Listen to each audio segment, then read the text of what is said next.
साथियों, BJP, NDA, हमारी सरकार ने पूरे नॉर्थ ईस्ट के लिए दिल्ली की पॉलिटिकल सोच को ही बदल दिया है।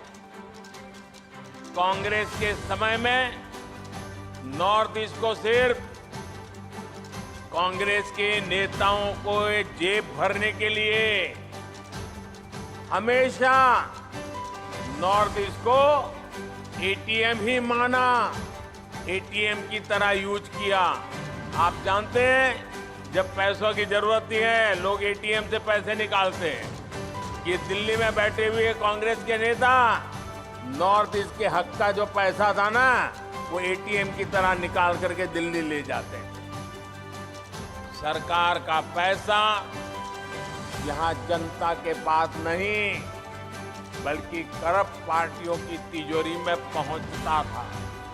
साथियों, आपको याद होगा, कांग्रेस के एक पूर्व प्रधानमंत्री कहते थे कि वो दिल्ली से 1 रुपया भेजते हैं और जनता तक 15 पैसा ही पहुंचता है। लेकिन नॉर्थ ईस्ट तक तो पहले ये 15 पैसा भी नहीं पहुंचता था। 10 साल पहले कोई सपने में नहीं सोच सकता था कि नॉर्थ ईस्ट में कभी हालात भी बदल सकते हैं। लेकिन बीजेपी ने टेक्नोलॉजी की ताकत से करप्शन पर बड़ा प्रहार किया। आज दिल्ली से भेजा पूरा रुपया आपके बैंक अकाउंट में पहुंच रहा है। पीएम किसान सम्मान निधि का लगभग 400 करोड़ रुपया नागालैंड के हजारों किसानों के बैंक अकाउंट में सीधा आया है। बीच में कोई कट नहीं, कमीशन नहीं, बीच में कोई एटीएम नहीं।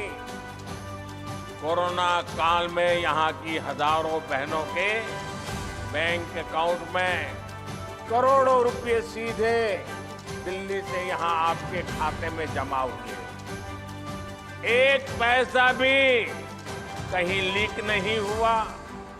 साथियों, आपको याद होगा, राशन को लेकर पहले कितनी परेशानी होती थी। जिसके पास राशन कार्ड था उसे पैसा देकर भी पूरा राशन नहीं मिल पाता था। आज केंद्र सरकार नागालैंड के हजारों परिवारों को मुफ्त राशन दे रही है, पूरा राशन दे रही है।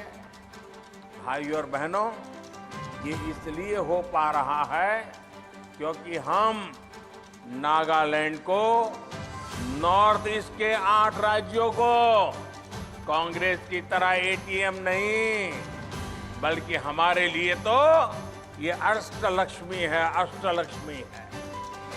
इस अष्टलक्ष्मी को भारत की ताकत मानते हैं। नॉर्थ ईस्ट का कल्चर, यहाँ का यंग टैलेंट और यहाँ के रिसोर्सेज नॉर्थ ईस्ट के ही काम आए, इसके लिए हमने काम शुरू किया।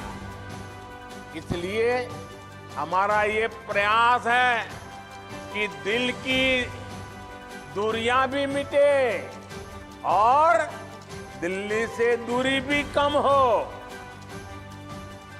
हमने दिल्ली को भी कनेक्ट किया है और बेहतर इंफ्रास्ट्रक्चर से गांवों, शहरों को भी आपस में कनेक्ट किया है।